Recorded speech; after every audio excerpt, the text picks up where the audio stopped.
السلام علیکم ورحمۃ اللہ وبرکاتہ۔ امید کرتا ہوں کہ آپ سب خیریت سے ہوں گے، اللہ کی رحمتوں کا قرب سمیٹ رہے ہوں گے۔ آج میں مفتی فضل ہمدرد صاحب کی نئی ویڈیو لے کر کے آیا ہوں، اور جتنے بھی سننے والے ہیں ان تمام سننے والوں کو غدیر خم کی بہت بہت مبارکباد۔ آج ہم سب عید غدیر کے بارے میں جانیں گے۔ غدیر کیا ہے؟ غدیر خم اتنا اہم موضوع ہم سب سے کیوں چھپایا گیا؟ چلیے مفتی فضل ہمدرد صاحب سے سنتے ہیں اور سمجھتے ہیں۔ علی بن ابی طالب الحمدللہ رب العالمین والصلاة والسلام علی سید الانبیاء والمرسلین وآلہ الطیبین الطاہرین ورضی اللہ عن الصحابۃ من المہاجرین والانصار والذین اتبعوہم بإحسان۔ السلام علیکم ورحمۃ اللہ وبرکاتہ۔ عید غدیر کیا ہے؟ جشن غدیر کیوں منایا جاتا ہے؟ عید غدیر کسے کہتے ہیں؟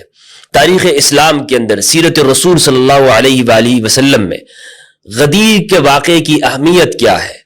اور امام علی علیہ السلام کو من کنت مولاہ فہذا علی مولا اللہم وال من والا وعاد من عادا، یہ جو خصوصیت ہے امام علی علیہ السلام کی، اس کی اہمیت کیا ہے؟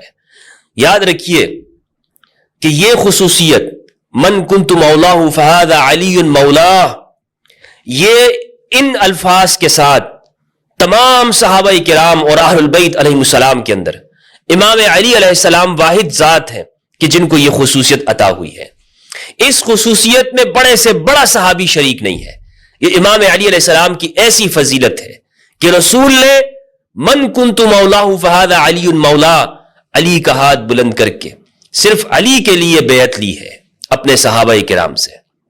آج انشاءاللہ عز و جل اہل سنت والجماعت کے اصح مصادر سے اس واقعے کو سمجھنے کی کوشش کریں گے، اور جو لوگ اس معنی کے اندر تحریف کرتے ہیں، صحیح معنی آپ کے سامنے پیش کروں گا۔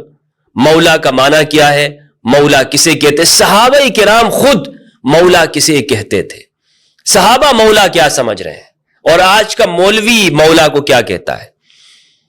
50 معنی ہیں، لغت میں 40 معنی آتے ہیں، ڈکشنری میں یہ ہے، عربی زبان میں مولا کا یہ معنی ہے، حضور نے تو اوروں کو بھی مولا کہا ہے، فلاں کو بھی مولا کہا ہے، اس میں علی کی کیا خصوصیت ہے، یہ تو سب کے لیے حضور نے فرمایا ہے، وغیرہ وغیرہ۔ یعنی امام علی علیہ السلام کی یہ خصوصیت من کنت مولاہ فہذا علی مولا، اسے مشکوک بنانے کی کوشش کی جاتی ہے۔ آج انشاءاللہ اس سب کا آپ کے سامنے تحقیق کے ساتھ بیان کروں گا اور اس کا رد کریں گے۔ سب سے پہلے تو یہ بات کرتا چلوں کہ ایک محقق کا کام کیا ہوتا ہے۔ ایک محقق کا کام یہ ہے کہ وہ کسی خاص سوچ، فرقے کی، مسلک کی حمایت کے ساتھ گفتگو نہیں کرتا۔ اس کی جو تحقیق ہوتی ہے وہ بغیر کسی کی سائڈ لیے ہوئے ہو۔ ایسا نہیں ہو سکتا کہ ایک محقق ہو اور وہ، یعنی اگر وہ خود کو محقق کہتا ہے اور سمجھتا ہے اور لوگ اسے کہتے ہیں، تو اس کا کام یہی ہونا چاہیے کہ بغیر کسی کے حمایت کے، ریسرچر کا کام یہ ہے کہ وہ کہے جناب جہاں مجھے دلائل نظر آئیں گے وہاں میں اپنا سر جھکا دوں گا، میں اس بات کو قبول کر لوں گا۔ کسی فرقے کو راضی کرنا مقصود نہیں ہوتا۔ جو شخص بھی کسی فرقے کو راضی کرتا ہے، یقین جانے امام علی علیہ السلام کا قول نہج البلاغہ کے اندر امام نے فرمایا کہ اللہ پھر، یعنی جو شخص لوگوں کی رضامندی چاہتا ہے، اللہ اسے پھر لوگوں کی جانب سونپ دیتا ہے، اس کا معاملہ پھر لوگوں کی جانب ہوتا ہے۔ اور لوگ، دنیا فانی ہے۔ میں اپنے علماء سے کہنا چاہتا ہوں، اپنے فرقوں کا خوف چھوڑ دو، باہر نکلیں اور ببانگ دہل امام علی علیہ السلام کی ولایت کا اقرار کیجئے، کیونکہ رسول اللہ نے صحابہ سے ولایت کا اقرار لیا ہے۔ صحابہ سے، انصار اور مہاجرین کے جلیل القدر صحابہ کرام رضوان اللہ علیہم، ان سے اقرار لیا کہ علی کو مولا مان لو، تمہاری نجات ہے اسی کے اندر۔ مجھے مولا مانتے ہو نا، میں محمد صلی اللہ علیہ وآلہ وسلم اگر تمہارا مولا ہوں اور تم مجھے مولا مانتے ہو تو پھر علی کو مولا مان لو، اس کے بغیر تمہارا کوئی چارہ نہیں ہے۔ تو جو نبی کو مولا مانتا ہے اور جس معنی میں نبی کو مولا مانتا ہے، اس معنی میں آپ کو علی کو مولا ماننا پڑے گا، اس کے بغیر کوئی چارہ نہیں ہے۔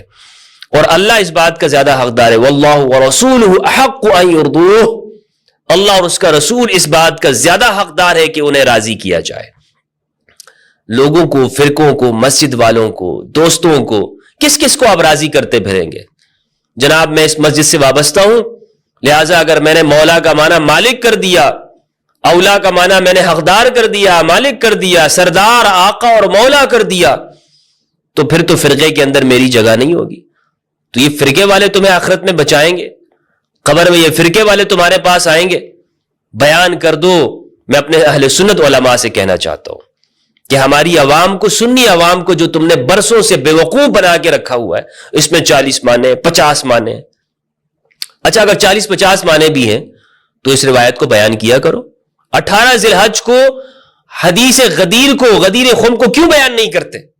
کیوں اس موقع پر تم ایسی چیزیں لے کر آ جاتے ہو کہ جس کا تاریخ کے اندر کوئی وجود ہی نہیں، کوئی ثبوت ہی نہیں ہوتا؟ مقصد یہی ہے نا کہ حدیث غدیر کو سائڈ پہ کیا جائے اور اس کی اہمیت کو کم کیا جائے۔ جس طرح تم دوسری چیزوں کو بیان کرتے ہو، طلقاء کا دفاع کرتے ہو، بنو امیہ کے ظالم حکمرانوں کا دفاع کرتے ہو، باغی گروہ کا دفاع کرتے ہو، حدیث غدیر کو بھی بیان کرو۔ اگر تم کہتے ہو کہ اہل بیت ہمارے ہیں تو پھر آگے بڑھ کر شیعوں سے بھی آگے بڑھ جاؤ اور کہو کہ علی مولا، علی مولا، علی مولا، علی ہمارا مولا ہے۔ کہو، کیوں نہیں کہتے؟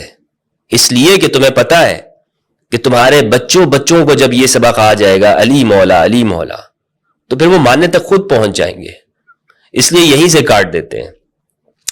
تو بہرحال موضوع کی جانب آتا ہوں۔ یہ گفتگو تھوڑی طویل ہو جائے گی اور میں چاہتا ہوں کہ تفصیل کے ساتھ اس موضوع کے اوپر بات کروں تاکہ عید غدیر 2024 کے اندر جن کو یہ سعادت مل رہی ہے وہ تفصیل کے ساتھ اہل سنت والجماعت کی کتابوں سے اس حدیث کو سن سکیں اور دوسروں تک پہنچا سکیں۔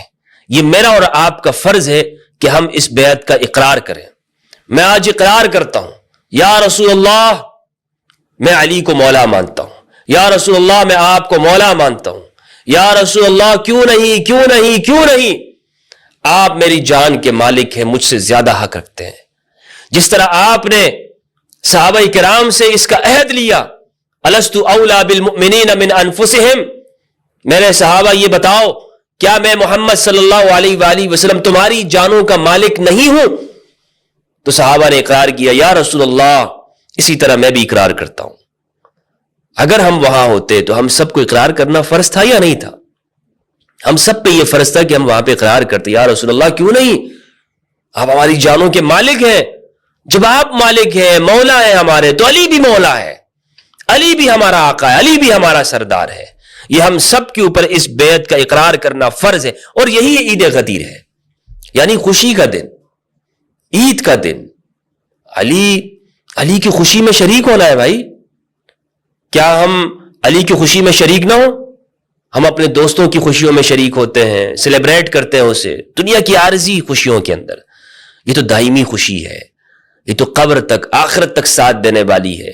علی کی ولایت کے اعلان کی خوشی کہ آج محمد ابن عبداللہ صلی اللہ علیہ وآلہ وسلم نے اپنے بھائی علی بن ابی طالب علیہ السلام ان کی ولایت کا اقرار کیا، من کنت مولاہ فہذا علی مولا، اللہم وال من والا وعاد من عادا۔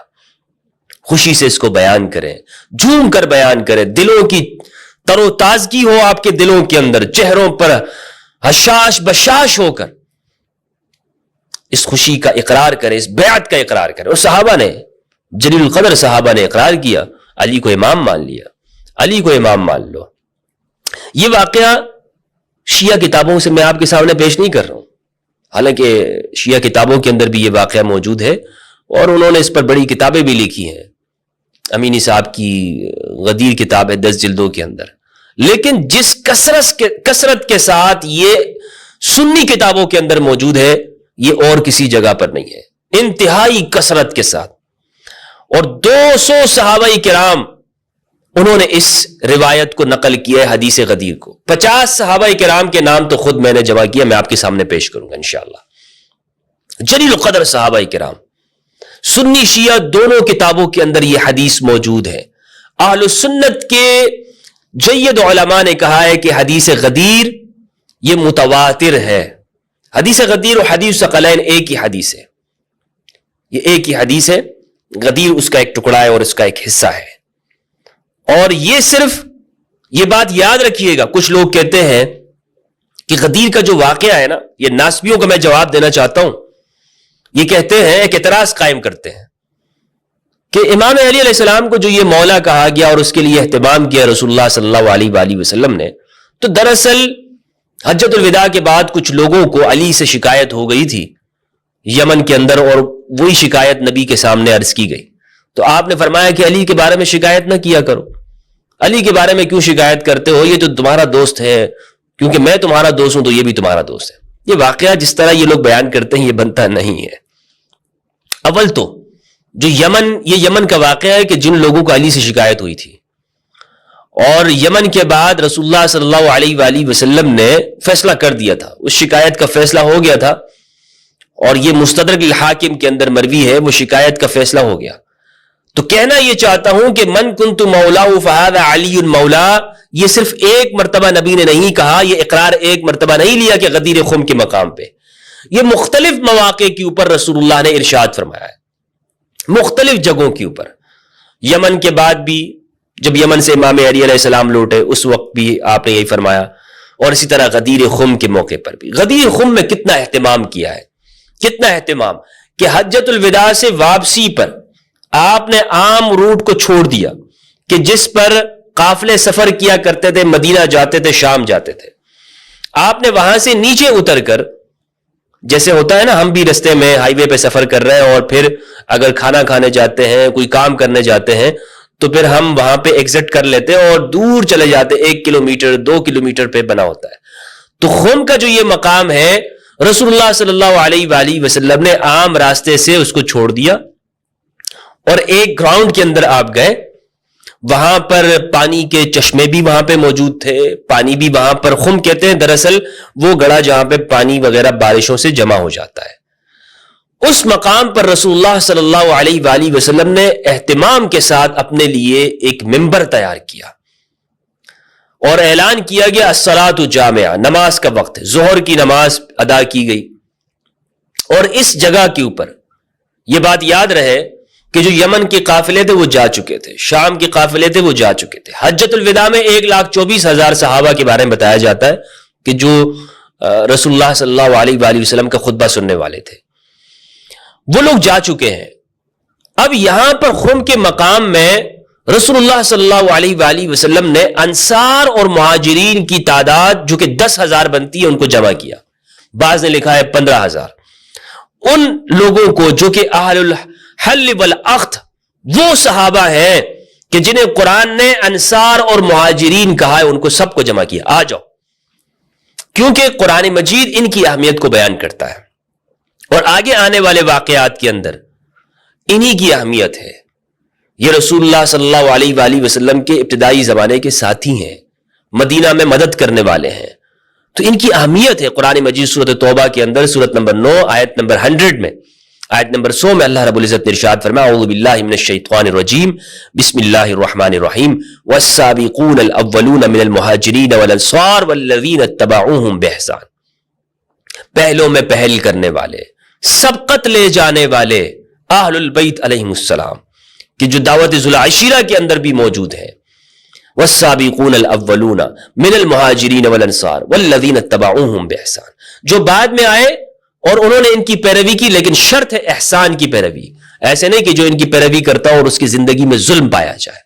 طلقاء اس میں مراد نہیں ہے، طلقاء بعد میں جو بھی آئے لیکن احسان اس کی زندگی میں ہونا چاہیے، ظلم نہیں ہونا چاہیے، باغی نہیں ہونا چاہیے. تو جو انصار اور مہاجر نہیں ہے وہ لوگ وہ اس کیٹیگری میں سے باہر نکل جاتے ہیں اور وہ قرآن مجید کی اصطلاح میں تابعی بن جاتے ہیں. بہرحال تو ان کی فضیلت بیان کی قرآن مجید نے، انہی کو جمع کیا اور منبر تیار کیا اور علی کے لیے اقرار کیا، ان سب سے اقرار دلوایا. یہ روایات آج میں آپ کے سامنے تفصیل کے ساتھ پیش کرنا چاہتا ہوں. سیرت کی تمام کتابوں میں لکھا ہے کہ نبی کریم صلی اللہ علیہ وآلہ وسلم نے 10 ہجری کے اندر حج کیا ہے. 8 ہجری میں فتح مکہ ہوا، 9 ہجری میں حج کا پہلا قافلہ بھیجا گیا اور اس کا امیر حضرت ابوبکر کو بنایا گیا رضی اللہ عنہ. اور برات کی جو صورت ہے، آیات، وہ حضرت ابوبکر کو دے کر بھیجی گئی کہ آپ وہاں پر مشرکین کو سنائیں. لیکن جبریل امین حاضر ہوئے اور انہوں نے کہا یا رسول اللہ کی رضا یہ ہے کہ یا تو اس پیغام کو آپ سنائیں گے یا آپ ہی میں سے کوئی سنائے گا، آپ سنائیں یا آپ میں سے ہی کوئی سنائے گا، اس کو ادا کرے گا، آپ کے علاوہ اور آپ میں سے ہی کے علاوہ کوئی نہیں سنائے گا۔ تب رسول اللہ صلی اللہ علیہ وآلہ وسلم نے امام علی کو بھیجا کہ جا کر ابو بکر سے وہ پروانہ لو، وہ پیغام لو اور تم اسے اس کو سنا دو۔ تو امام علی علیہ السلام نے 9 ہجری میں اس حج کے موقع پر سورہ برات کو سنایا۔ 10 ہجری میں رسول اللہ صلی اللہ علیہ وآلہ وسلم نے یہ حج کیا جس کو حجۃ الوداع کہا جاتا ہے، حجۃ الوداع۔ اس میں آپ نے جگہ جگہ پر خطبات ارشاد فرمائے۔ ایک خطبہ آپ نے عرفہ کے اندر بھی دیا۔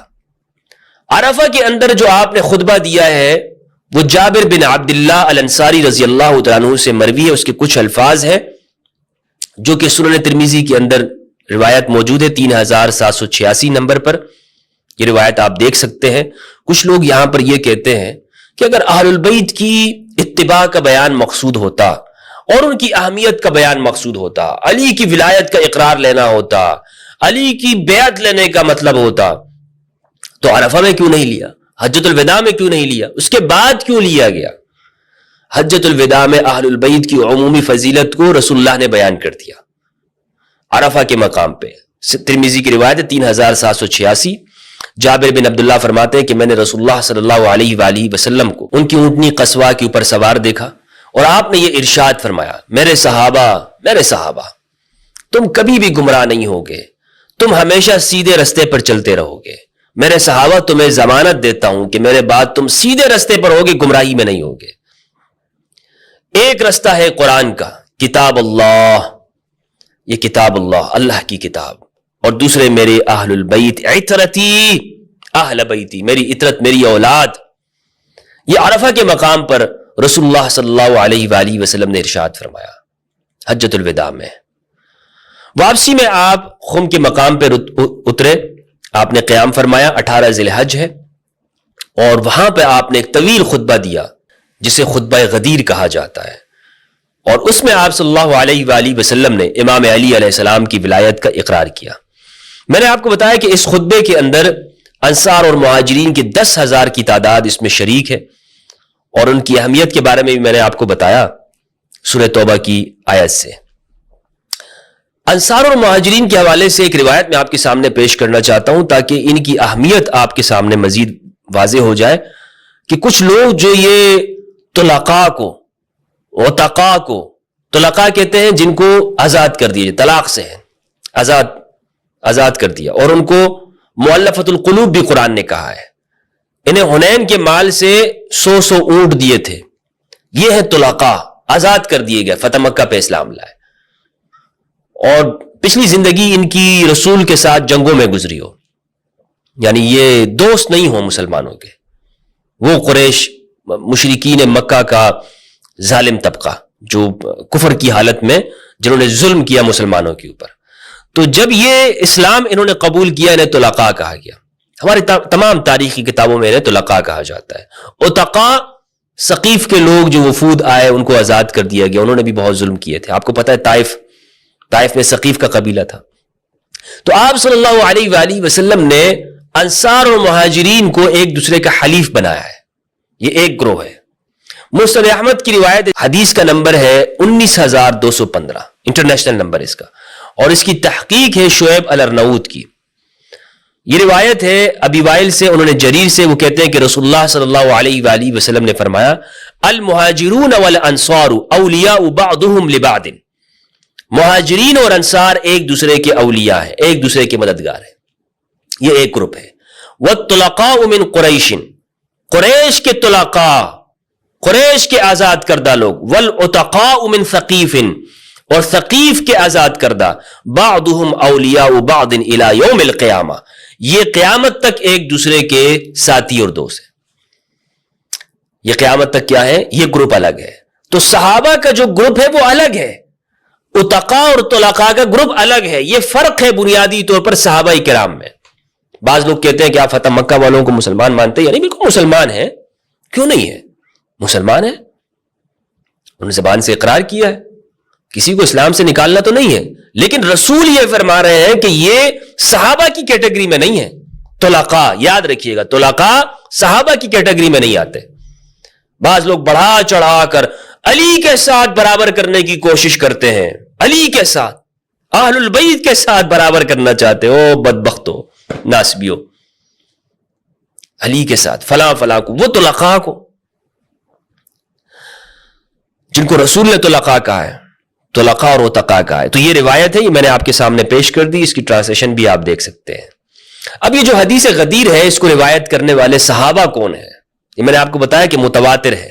متواتر وہ روایت ہوتی ہے کہ جو قرآن کی آیت کی طرح ہم تک پہنچی ہو، یعنی ہر زمانے میں اتنے کثیر تعداد کے اندر اس کو صحابہ نے، لوگوں نے، تابعین نے نقل کیا ہو کہ ان کا اجتماع ان کثیر تعداد کا ہم جھوٹ پر محال ہو. اتنے سارے، وہ یہ اس کو کہتے ہیں متواتر. اور یہاں پر بعض لوگوں کو، ان کو خواہ مخواہ کی ایک طرح کی اہل البیت سے چڑ ہے، یہ کمزور سے کمزور خبر واحد سے استدلال کرتے ہیں، بعض منکرین حدیث بھی. اور ان سے تو میں کہنا چاہتا ہوں کہ بھائی جو لوگ غدیر کی روایت کو نہیں مانتے ہیں، علی کی بیعت کو، ان کو اصل میں منکرین حدیث ہونا چاہیے تھا، لیکن یہ خود کو بھی پھر بھی اہل سنت والجماعت کہتے ہیں. عجیب بات ہے، سمجھ سے باہر ہے. تو یہ جو لوگ خبر واحد کو مان لیتے ہیں، وہ اس خبر متواتر کو نہیں مانتے. عجیب ان کا معاملہ ہے، سمجھ سے باہر ہے. یہ ایسا کیوں کرتے ہیں بھائی؟ یا تو آپ سیدھی سی بات کرو کہ بھائی ہم کسی بھی خبر کو نہیں مانتے، کسی بھی خبر کو ہم نہیں مانتے، لیکن آپ یہاں پر پہنچتے ہو تو آپ اس خبر کا انکار کرتے ہو، باقی آپ ہر طرح کی کمزور روایت، الائمۃ من قریش، امام قریش سے ہوں گے، یہ روایت مان رہے ہیں. اور اس میں پھر آگے بنو امیہ کی عمارتوں اور حکومتوں کا بھی اس بات کرتے ہیں. اچھا، یہ روایت نقل ہے صحابہ کرام سے، امام علی علیہ السلام سے خود منقول ہے. یہ روایت طلحہ بن عبید اللہ سے، حضرت طلحہ سے رضی اللہ عنہ سے. اور ان کی جو ہے طلحہ کی روایت ہے، یہ مستدرک کے اندر موجود ہے، اور السنہ لابن ابی عاصم کے اندر یہ روایت موجود ہے 1358 پہ. زبیر بن العوام رضی اللہ عنہ سے یہ روایت ہے. عبد الرحمن بن عوف سے، عباس بن عبد المطلب سے، سعد بن ابی وقاص رضی اللہ عنہ سے، زید بن ارقم رضی اللہ عنہ سے، براء بن عازب رضی اللہ عنہ سے. براء بن عازب کی جو روایت ہے، یہ مصنف ابن ابی شیبہ کے اندر ہے 32118. ابو ایوب انصاری میزبان رسول صلی اللہ علیہ وآلہ وسلم، ابو ایوب انصاری رضی اللہ عنہ، ان سے نقل ہے مسند احمد کے اندر، اور روایت کا نمبر ہے 23609. شعیب ارنوت نے ابو ایوب انصاری کی روایت کو کہا ہے اسنادہ صحیح، اس کی سند صحیح ہے. جابر بن عبداللہ سے، عدی بن حاتم الطائی، ابو ہریرہ الدوسی، ابو طفیل عامر بن واصلہ سے مستدرک کے اندر، عبداللہ بن عباس سے، بریدہ بن الحسیب سے، انس بن مالک، حبشی بن جنادہ، زید بن ثابت، ابو سریحہ یعنی حذیفہ بن اسید سے، طبرانی المعجم الکبیر 3052 میں، عبداللہ بن عمر سے، اور عبداللہ بن عمر کی روایت السنہ لابن ابی عاصم کے اندر 1357 میں، سعد بن مالک یعنی ابو سعید الخدری، حذیفہ بن الیمان، حذیفہ بن الیمان کی روایت حافظ حسکانی نے شواہد التنزیل میں، اور نمبر ہے 1041. مالک بن الحویرث سے معجم الکبیر الطبرانی میں 646 نمبر کی روایت. جندع بن عمرو بن المازی انصاری، مازن الانصاری ابن الاسیر نے الاستغابہ میں، جریر بن عبداللہ البجلی سے طبرانی المعجم الکبیر نے 2505 میں، حضرت عمر بن الخطاب سے تاریخ دمشق جلد 42 میں، عبداللہ ابن ابی اوفا حاکم الاسقانی نے، عبداللہ ابن ابی اوفا نے، اسی طرح بریدہ اسلمی نے، اور ان کی روایت نقل کی ہے صحیح ابن حبان نے جلد 15 صفحہ 375 میں. اسد بن زرارہ، یعلا بن مرہ، عامر بن لیلہ بن دمرہ، عمار بن یاسر، ابو قدامہ الانصاری، عبداللہ ابن مسعود، جلیل القدر صحابہ، بہت نام ہے. یہاں پر ایک لسٹ ہے، طویل لسٹ موجود ہے، ان سب نے یہ روایت نقل کی ہے. غدیر خم والی روایت، حدیث ثقلین کی روایت. اب میں آپ کے سامنے ایک ایک روایت پیش کرتا ہوں. تمام روایت تو پیش نہیں کر سکتا، جو اہم بنیادی روایات ہیں وہ میں آپ کے سامنے لاتا ہوں. سعد بن ابی وقاص کی روایت ہے سنن ابن ماجہ کے اندر، حدیث نمبر 121. البانی نے بھی اس کو صحیح کہا ہے. روایت ہے سعد بن ابی وقاص سے، وہ کہتے ہیں قدم معاویہ فی بعض حجاتہ، معاویہ اپنے کسی ایک حج میں سے جب آئے، فدخل علیہ سعد، ان کے پاس سعد داخل ہوئے، فذکروا علیا، تو ان لوگوں نے علی علیہ السلام کا ذکر کیا، فنال منہ، معاویہ نے ان کے برا کہا، فغضب سعد، تو سعد نے برا منایا، غصہ ہوئے، وقال تقول هذا لرجل سمعت رسول اللہ صلی اللہ علیہ وآلہ وسلم یقول، معاویہ تم یہ بات ایسے شخص کے بارے میں کہہ رہے ہو، علی کے بارے میں، کہ جن کے بارے میں نے رسول اللہ کو یہ فرماتے ہوئے سنا، من کنت مولا فعلی مولا، لوگوں جس کا میں مولا ہوں علی ان کا مولا ہے. اور یہ مختصر بات سعد بن ابی وقاص نے وہاں پہ نقل کی، یعنی پورا واقعہ تو نہیں سنایا، یا اگر پورا واقعہ بھی سنایا ہو تو راوی نے یہاں پر یہ جملہ نقل کیا. اور یا ایسا ہوتا ہے کہ آپ جب کسی چیز کی اہمیت بتانا چاہتے ہیں تو کہتے ہیں نا بیٹا تم کس کو یہ بات کہہ رہے ہو، یہ تمہارے باپ ہے، بیٹا تم کس کے بارے میں کہ تمہارا بھائی ہے. تو یہ تو نہیں کہتے بیٹا یہ کس کے بارے میں تم یہ بات کہہ رہے ہو، تمہارا بھائی ہے، یعنی یہ وہ ہے کہ جو تمہارے ابا کا بیٹا ہے اور تمہارے ابا فلاں ہے اور فلاں ہے. اتنی لمبی تقریر تو نہیں کہہ رہے ہوتے بیٹا تمہارا یہ وہ بھائی ہے کہ جس نے یہ اتنی لمبی بات نہیں کرتے. تو یہ سعد بن ابی وقاص نے مختصر الفاظ کے اندر امام علی علیہ السلام کی واضح خصوصیت بیان کی کہ جس کو معاویہ بھی جانتے تھے کہ علی کے بارے میں تم یہ بات نہیں کر سکتے. وَسَمِعْتُهُ يَقُولُ أَنْتَ مِنِّي بِمَنزِلَةِ هَارُونَ مِن مُوسَىٰ إِلَّا أَنَّهُ لَا نَبِيَّ بَعْدِي، یہ بخاری مسلم کے اندر بھی روایت موجود ہے. وَسَمِعْتُهُ يَقُولُ لَأُعْطِيَنَّ الرَّايَةَ الْيَوْمَ رَجُلًا يُحِبُّ اللَّهَ وَرَسُولَهُ، خیبر کے موقع پہ فرمایا. اسی طرح براء بن عازب کی جو روایت ہے سنن ابن ماجہ کے اندر حدیث نمبر 116 ہے. براء بن عازب فرماتے ہیں، جلیل القدر صحابی ہیں، اقبلنا مع رسول اللہ صلی اللہ علیہ وآلہ وسلم فی حجته التي حج، کہ ہم رسول اللہ صلی اللہ علیہ وآلہ وسلم کے ساتھ حج میں تھے جس میں جو حج آپ نے کیا. فنزل فی بعض الطریق فامر الصلاۃ جامعہ، تو آپ رستے سے ہٹ کر ایک جگہ آپ نے پڑاؤ ڈالا اور آپ نے فرمایا الصلاۃ جامعہ، نماز کا وقت ہے. فاخذ بید علی رضی اللہ عنہ، تو آپ نے علی رضی اللہ عنہ علیہ السلام کا ہاتھ بلند کیا. فقال الست اولی بالمؤمنین من انفسہم، یہ پہلے اقرار لیا ہے صحابہ سے، میں نے صحابہ بتاؤ کیا میں تمہاری جانوں کا مالک نہیں ہوں. اور احمد رضا خان صاحب رحمہ اللہ نے اس کا ترجمہ یہی کیا ہے، الست اولی بالمؤمنین من انفسہم. سورۃ الاحزاب سورۃ نمبر 33 کی آیت نمبر 6 جو ہے، النبی اولی بالمؤمنین من انفسہم وازواجہ امہاتہم، اس آیت کا ترجمہ آپ دیکھ لیں. احمد رضا خان رحمہ اللہ نے یہی کیا کہ میں تمہاری جانوں کا مالک ہوں. قالوا بلا، تو صحابہ نے کہا بلا کیوں نہیں یا رسول اللہ، یا رسول اللہ صلی اللہ علیہ وآلہ، آپ ہمارے بالکل ہماری جانوں کے مالک ہیں. آپ نے پھر پوچھا الست اولی بکل مؤمن من نفسہ، پھر ایک ایک کا اقرار لیا، کیا میں ہر مومن سے اس کی جان سے زیادہ حقدار نہیں ہوں، یعنی اس کی جان پر میرا حق نہیں ہے. قالوا بلا قال فہذا ولی من انا مولاہ، تو پھر علی کے لیے کہا کہ یہ اس کا ولی ہے کہ جس کا میں مولا ہوں. اللہم والی من والا اللہم عاد من عاد، سنن ابن ماجہ کی روایت. اور یہ جانوں کا جو مالک ہے نا، اس ترجمے پہ غور کیجئے، اس ترجمے کا مطلب کیا ہے. مطلب یہ ہے میرے صحابہ یہ بتاؤ، اگر میں تم میں سے کسی کو کہوں کہ ابھی یہاں پر کھڑے کھڑے وہ اپنی گردن اللہ کی راہ میں قربان کر دے تو کیا تم نہیں کرو گے؟ کیا میں تمہاری جانوں کا مالک نہیں ہوں؟ کیا تم نے اپنی جان اپنی مال اللہ کے راہ میں بیچ نہیں دی؟ ان اللہ اشتری من المؤمنین انفسهم واموالهم بان لهم الجنہ، بے شک اللہ نے مومنوں سے خرید لیا ہے ان کی جانوں کو، ان کی اموال کو کہ جنت کے بدلے میں. تو تم نے جب بیچ دیا ہے اپنا سب کچھ تو اب تمہاری جانوں پر کون مالک ہے؟ میں مالک ہوں اور علی مالک ہے.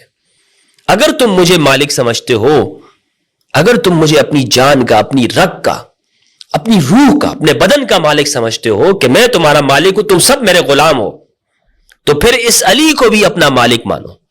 یہ ہے اس چیز کا معنی، اور اسی لیے اقرار لیا سب سے رسول اللہ صلی اللہ علیہ وآلہ وسلم نے.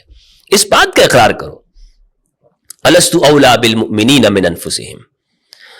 جابر بن عبداللہ کی روایت ہے، المصنف لابن ابی شیبہ حدیث نمبر 34243. جابر بن عبداللہ فرماتے ہیں کہ ہم جحفہ میں تھے، غدیر خم میں، کہ رسول اللہ صلی اللہ علیہ وآلہ وسلم تشریف لائے اور آپ نے علی کا ہاتھ بلند کیا اور فرمایا من کنت مولا فعلی مولا. ابو ایوب انصاری کی روایت میں آپ کے سامنے پیش کرتا ہوں، بہت بہترین روایت ہے اور یہ اس روایت سے ہر گرد و غبار سامنے ہو جائے گا. مولا کے جو یہ 50 معنی کرتے ہیں ناسبی، ابو ایوب انصاری کی زبانی سنیے کہ وہ مولا کو کیا سمجھتے ہیں. ابو ایوب انصاری کے نزدیک مولا کا کیا معنی ہے. مصنف ابن ابی شیبہ کی روایت کے نمبر ہے 34244، اور یہ روایت فضائل الصحابہ کے اندر بھی موجود ہے، مصنف ابی شیبہ کے اندر بھی، فضائل الصحابہ کے اندر بھی ہے. میں آپ کے سامنے فضائل الصحابہ سے پیش کرتا ہوں. احمد بن حنبل کی فضائل الصحابہ حدیث نمبر 967. یہ سند حدثنا عبداللہ قال حدثني ابی، اور سند کے بعد ہے ان ریاح الحارث قال جاء رهط الى علی بالرحبہ. امام علی علیہ السلام کے پاس، امام علی کوفہ میں تشریف فرما تھے، اور ایک وفد آیا. فقالوا السلام علیک یا مولانا، اور اس وفد نے کہا السلام علیک یا مولانا، آپ پر سلام ہو یا ہمارے مولا. تو امام علی نے پوچھا کیف اکون مولاکم وانتم قوم عرب، میں تمہارا مولا کیسے ہو سکتا ہوں، تم تو عربی قوم ہو، تم تو عرب ہو. کیا مطلب ہے؟ امام کو جب انہوں نے کہا نا کہ السلام علیک یا مولانا، تو امام نے پوچھا کہ یہ تو مجھے مالک کہہ رہے ہیں، آقا کہہ رہے ہیں، اور خود عربی ہے. تو امام علی علیہ السلام نے ان سے پوچھا، یا ان سے مزید اقرار کروانا چاہ رہے تھے، استفہام اقراری ہے کہ تم تو عربی قوم ہو. اور اس وقت میں صفین اور جمل کا یہ وقت ہے. تو قالوا سمعنا رسول اللہ صلی اللہ علیہ وآلہ وسلم یقول یوم غدیر خم من کنت مولاہ فہذا مولا. انہوں نے کہا یا علی، ہم نے رسول اللہ صلی اللہ علیہ وآلہ وسلم کو غدیر خم میں یہ فرماتے ہوئے سنا ہے من کنت مولاہ فہذا مولا، جس کا میں مولا ہوں ان کا یہ مولا ہے. تو اب یہاں پر اس روایت سے کیا معلوم ہوا کہ مولا کا کیا معنی ہے؟ مولا کا معنی ہے آقا اور سردار، یعنی تم عربی ہو، تم تو کسی کے غلام نہیں ہو. میں نے غلام کیسے؟ تو فرمایا رسول نے ہمیں آپ کا غلام بنا دیا غدیر خم کے موقع پہ. قال ریا فلما مضوا اتبعتهم فسألت من هؤلاء. ریا کہتے ہیں کہ جب وہ گزر گئے تو میں نے پوچھا، ان کے پیچھے گیا، میں نے کہا کہ یہ کون ہے؟ تو لوگوں نے کہا یہ انصار کا وفد ہے کہ جس میں ابو ایوب انصاری رضی اللہ عنہ بھی ہے رضی اللہ عنہ. ابو ہریرہ رضی اللہ عنہ کی روایت ہے، مصنف لابن ابی شیبہ میں 34263. اس کو بزار نے اپنی مسند میں، ابن عساکر نے، ابن عدی نے، طبرانی نے الاوسط میں اس کو روایت کیا ہے. اور یہ روایت ہے شریک سے، وہ ابی یزید الاودی سے، وہ اپنے والد سے، کہ ابو ہریرہ مسجد میں تشریف لائے، ہم ان کے پاس اکٹھے ہوئے، ایک نوجوان کھڑا ہوا اور اس نے کہا کہ میں آپ کو اللہ کی قسم دیتا ہوں کہ آپ نے رسول اللہ کو یہ فرماتے ہوئے سنا ہے کہ جس کا میں مولا ہوں علی ان کے مولا ہے.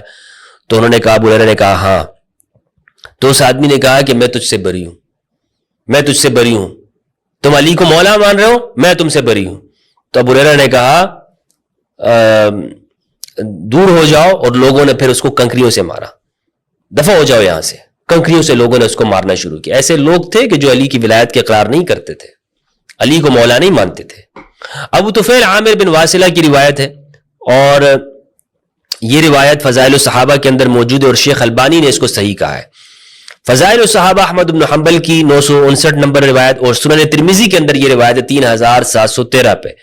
سعید بن جبیر جو تابعی ہے نا، بڑے مزے کی بات یہ کہ وہ کہتے ہیں کہ میں نے اس روایت کو چھپا کے رکھا. اب کیوں چھپا کے رکھا؟ ایسا زمانہ ہے کہ دیکھیں روایت کو چھپایا جاتا ہے. ابو طفیل کہتے ہیں کہ ابو سریحہ سے، اور وہ زید بن ارقم سے روایت کرتے ہیں. شعبہ کو شک ہے کہ انہوں نے اس کو ابو سریحہ سے یا اسے زید بن ارقم سے سنا، لیکن بہرحال رسول اللہ صلی اللہ علیہ وآلہ وسلم نے فرمایا من کنت مولا فعلی مولا، جس کا میں مولا علی اس کا مولا. تو سعید بن جبیر کہتے ہیں وَأَنَا قَدْ سَمِعْتُ مِثْلَ هَذَا عَنِ ابْنِ عباس، میں نے ابن عباس سے اسی طرح کی روایت سنی ہے. قال محمد کہتے ہیں اظنہ قال، میرا خیال ہے کہ انہوں نے پھر آگے ساتھ میں یہ بھی کہا تھا فَكَتَمْتُهُ، میں نے اس کو چھپا دیا، میں نے چھپا کے رکھا. ابن عباس سے میں نے سنا تھا، یہ علم لیا تھا لیکن علم کو چھپا دیا. یہ تھے اس زمانے کے لوگ، علم چھپایا بھی کرتے تھے، یہ نہیں کہ سارا سب کچھ بیان کر دیا. علی کے بارے میں اگر علم ہوتا ہے اسے چھپا دیا کرتے تھے. کیوں چھپایا بھائی؟ اس سے کسی کے لیے کیا خرابی ہے؟ کیوں بھائی؟ کوئی بات تو ہے نا کہ جس کو یہ چھپا رہا ہے. اور یہ ترمذی کے اندر یہ روایت موجود ہے.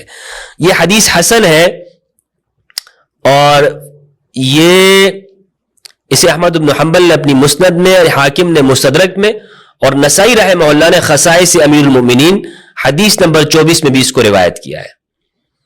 اچھا، عبداللہ ابن عباس کی روایت فضائل الصحابہ احمد بن حنبل میں حدیث کا نمبر ہے 1168، اور یہ حدیث حسن ہے.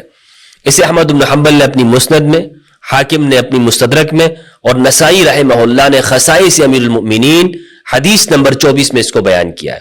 عبداللہ ابن عباس کی ایک طویل روایت ہے، اس روایت کے اندر یہ موجود ہے ایکم یوالینی فی الدنیا والآخرہ، فابوا، سب نے انکار کیا، تم دنیا اور آخرت میں کون میرا ساتھی بنتا ہے.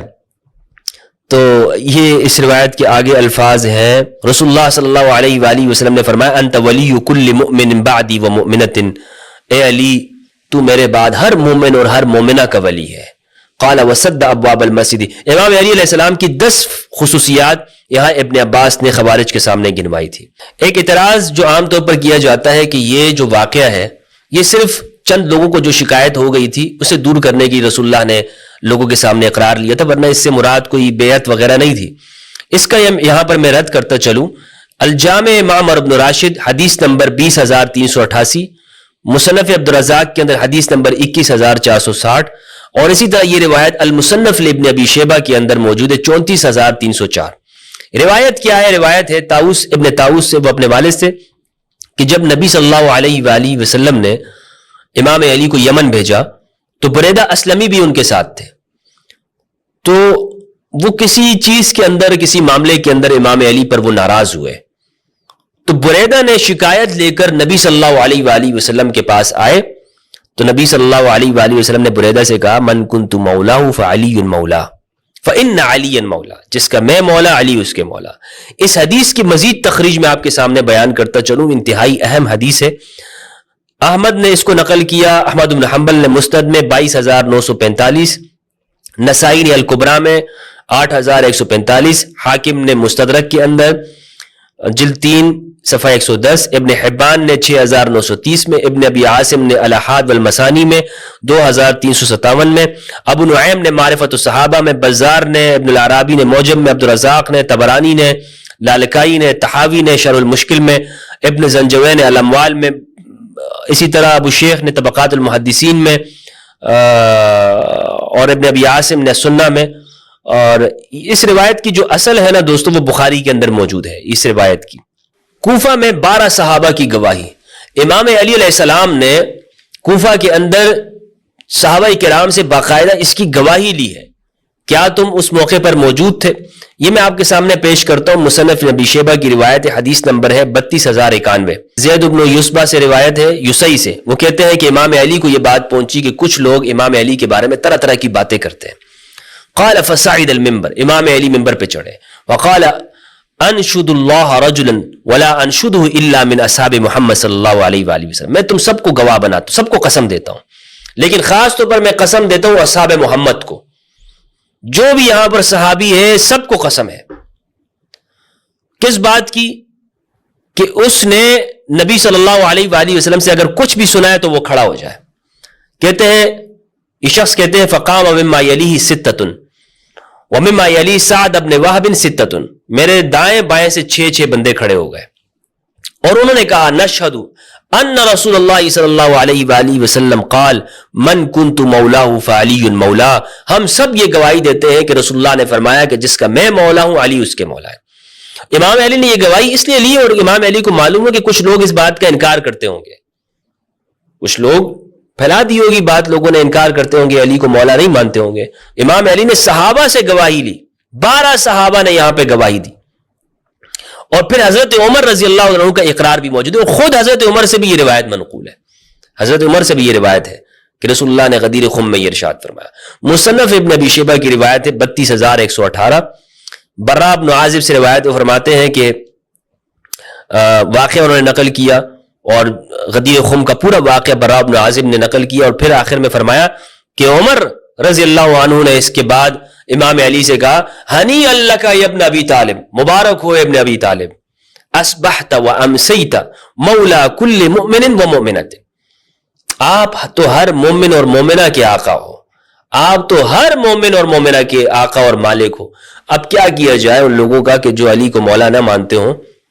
عمر تو مولا مانتے ہیں نا. عمر کا مولا کون ہے؟ علی. عمر کا آقا کون ہے؟ علی. عمر کا مالک کون ہے؟ علی بن ابی طالب علیہ السلام. علی کا مالک کوئی نہیں ہے، علی کا آقا صرف رسول ہے، اور رسول جس کا بھی آقا ہے، جس کے بھی مولا ہے، امام علی اس کے مولا اور آقا ہے. یہ روایت میں نے آپ کے سامنے پیش کی. مولا کا معنی میں نے آپ کو بتایا کہ بہت سارے لوگ یہاں پر اپنی طرف سے بیان کرتے ہیں اس کا یہ معنی وغیرہ، اور اس کا جو حقیقی معنی ہے وہ ہے مالک کا، آقا کا. یہ اس کا معنی. بہت اور بھی معنی آتے ہیں، ایسا نہیں کہ اس کے معنی اور نہیں آتے. اس کا معنی اس کا معنی حتیٰ کہ غلام بھی آتا ہے، اس کا معنی دوست بھی آتا ہے، لیکن یہاں پر کیا معنی ہے؟ بھائی میں نے کئی لوگوں سے سوال کیا کہ آپ من کنت مولا ہو فہذا علی مولا، آپ رسول کو کس معنی میں مولا مانتے ہیں؟ تو وہ دوست بولتے ہوئے نا ان کی زبان لڑکھڑا جاتی ہے، کیونکہ ان کو پتا ہے اگر دوست بولے کہ دوست سے تو اختلاف بھی ہوتا ہے، دوست کو بندہ گپ شپ میں کیسے کیا بول دیتا ہے۔ نبی صلی اللہ علیہ وآلہ وسلم ہماری جانوں کے مالک ہیں۔ قرآن نے کہا نبی اولا من انفسہم، النبی اولا بالمؤمنین من انفسہم، قرآن نے کہا ہوا یہ، تو اس معنی میں دوست ہم نہیں کہہ سکتے، یعنی رسول اللہ صلی اللہ علیہ وآلہ وسلم آقا اور مولا ہے۔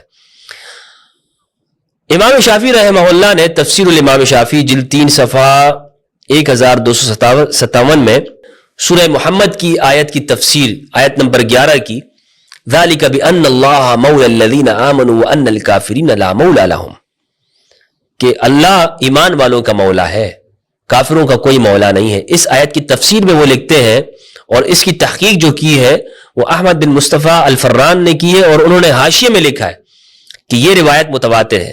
کیا لکھتے ہیں وہ کہتے ہیں سمعت شافعی یقول فی معنی قول النبی صلی اللہ علیہ وآلہ وسلم لعلی بن ابی طالب۔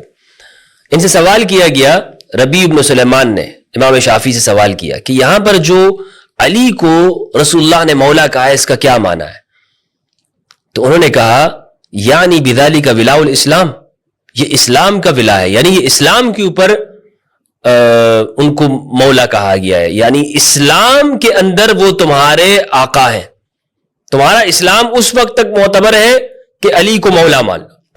یہ ولاء الاسلام ہے، اسلام کی دوستی ہے، اسلام کی حاکمیت ہے، اسلام کی قبولیت ہے، یہ امام علی علیہ السلام کے لیے جو رسول اللہ صلی اللہ علیہ وآلہ وسلم نے فرمایا۔ مجاز القرآن میں ابو عبیدہ معمر بن المثنى التیمی البصری المتوفى 209 ہجری، انہوں نے وَلِكُلٍّ جَعَلْنَا مَوَالِيَ، اس کا معنی بیان کرتے ہوئے لکھتے ہیں ای اولیاء ورثتی، یعنی یہ وارثین مراد ہے، المولا ابن العم والمولا الحلیف العقید والمنعم علی والمولا الاسف المولا الولی اللہم من کنت مولا، یعنی یہ معنی اس کے مراد ہے یہاں پر کہ ابن العم چچا کا بیٹا، والمولا الحلیف یہ وہ جو حلیف ہے، علی ہے اصل مددگار ساتھی دوست، یہ معنی ہے۔